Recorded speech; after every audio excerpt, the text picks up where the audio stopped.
So heto na mga kabowlers, may lumabas na trade sa Golden State Warriors para makuha si LeBron James.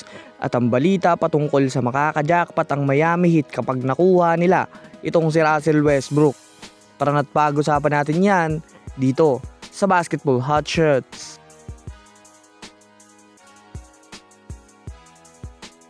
Well, sa ngayon nga masasabi nating isa sa mga kaabang-abang na team sa NBA.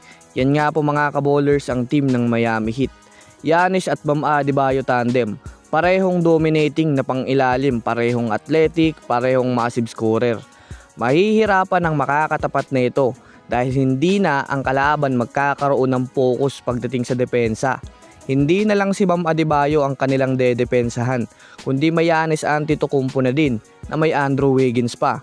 Pero kahit ganito na kasolid ang lineup ng Miami Heat, gusto pa rin ng kanilang presidente na si Pat Riley na mas i-finalize ang kupunan.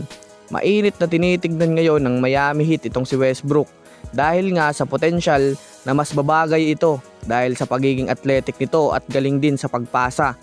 Kumbaga, balak tapatan ng Miami Heat ang aggressiveness ni Bam at Giannis ng aggressive din na point guard. Mahihirapan talaga ang kalaban nito, bukod pa dyan mas lalakas din ang kanilang depensa at rebounding dahil kilala naman natin si Westbrook bilang hustle player. Maaasahan sa lahat ng aspeto ng laro, sa depensa, sa scoring, sa pasa, lahat na. Hindi na rin kailangan ni Westbrook umiscore ng madami, kailangan niya lang ilaro ang kanyang laruan.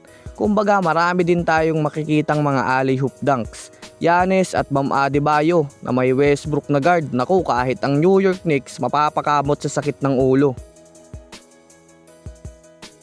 Since wala pa ngayon big move ang Warriors, masasabi natin na matatagalan talaga sila mga kabowlers na papirmahin si LeBron James.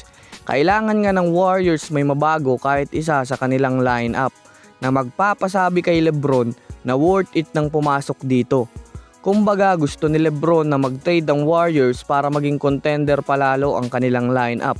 Kaya naman maraming mga rumors at mga ideya ang biglang lumalabas ngayon patungkol sa Warriors. Ayon sa mga eksperto, pwedeng kunin ngayon ng Warriors itong si Aaron Gordon kapalit ni Jimmy Butler. Pwede to mga kabowlers dahil na rin naman sa eligible na rin itong si Gordon sa trade. Kumbaga open na ito ngayon si Gordon sa trade talks ayon sa Denver Nuggets. Since matatagalan ang pagbabalik pa ni Butler, pwede gawin ng Warriors ang trade move na ito dahil fit din itong si Gordon sa Warriors gameplay. Aggressive at malala din ito sa 3 points lalong-lalo na ngayon. Sobrang bisa ng shooting nito. Kailangan lang ng Warriors na bigyan ng Nuggets ng mga future draft picks kasama itong si Butler para hindi rin malugi ang Nuggets sa pag-aantay kay Butler. Makakajackpot ang Warriors kay Gordon dahil mas magkakaroon ng Warriors ng sapat na pera dahil mas mataas ang kontrata ni Butler kumpara kay Gordon. Si Butler mayroong $55 million expiring contract habang si Gordon naman $33.2 million ang kontrata niya kada taon sa Nuggets. Kumbaga, pwede pa nilang ibigay ang sobra na pera para kay LeBron. Diyan talaga mas mapapapayag ng Warriors si LeBron James na pumirma na sa kanila ng kontrata.